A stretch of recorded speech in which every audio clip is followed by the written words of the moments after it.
Stop here if you want to talk about freedom. I had wanted to write a book about freedom. I had wanted to write this book at least since the subject emerged as an unexpected subtext in a book of mine about art and cruelty. I had set out to write about cruelty, then found, to my surprise, freedom coming through the cracks, light and air into cruelty's stuffy cell. Once exhausted by cruelty, I turned to freedom directly. I started with What is Freedom by Hannah Arendt and began to amass my piles. But before long, I diverted and wrote a book about care. Some people thought the book about care was also a book about freedom. This was satisfying, as I too felt this to be the case. For some time, I thought a book on freedom might no longer be necessary. Maybe not by me, maybe not by anyone.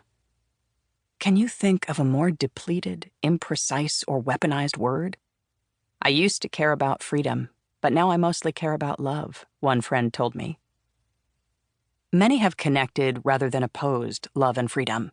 See Bell Hooks's Love as the Practice of Freedom, in which Hooks asserts, "The moment we choose to love, we begin to move towards freedom." Foucault's linkage of practices of freedom to care of the self. Brazilian philosopher and educator Paulo Freire's focus on the act of love as commitment to the cause of liberation. Freedom feels like a corrupt and emptied code word for war, a commercial export, something a patriarch might give or rescind, another wrote. That's a white word, said another. Often I agreed. Why not take up with some less contested, obviously timely and worthy value, such as obligation, mutual aid, coexistence, resiliency, sustainability, or what Manolo Callahan has called insubordinate conviviality? Why not acknowledge that freedom's long star turn might finally be coming to a close, that a continued obsession with it may reflect a death drive? "Your freedom is killing me," read the signs of protesters in the middle of a pandemic. "Your health is not more important than my liberty," maskless others shout back. See Ammon Bundy's March 2020 comments about the coronavirus. "This virus is being exploited in every way by people in and out of government who want to take what does not belong to them. I pray that enough of us will wake up, stand up, and put liberty above safety in every case." See also historian Jelani Cobb's comment on his Twitter feed in April 2020. "The reopened protesters keep saying live free or die.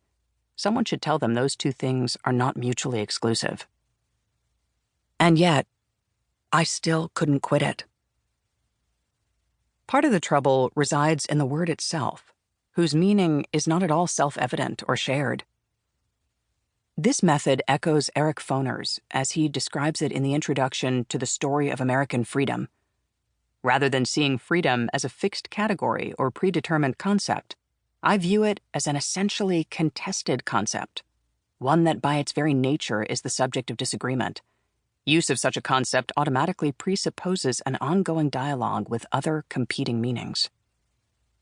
In fact, it operates more like God, in that when we use it, we can never really be sure what exactly we're talking about, or whether we're talking about the same thing.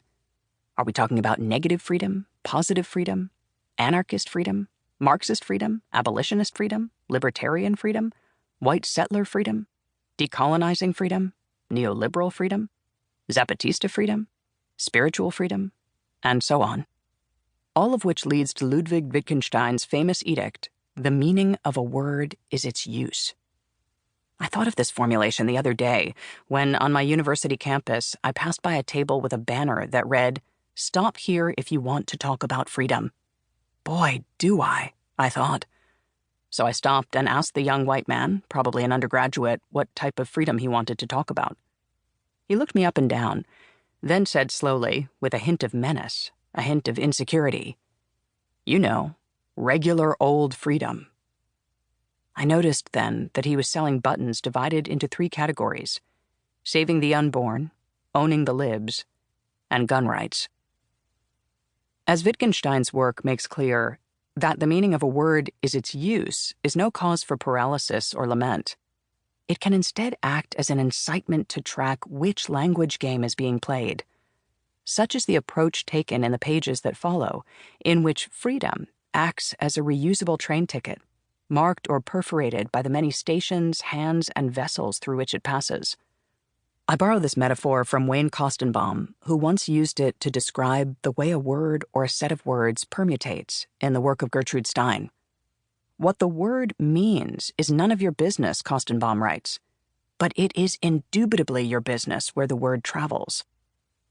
For whatever the confusions wrought from talking about freedom, they do not, in essence, differ from the misunderstandings we risk when we talk to one another about other things. And talk to one another we must, even, or especially if we are, as George Oppen had it, no longer sure of the words.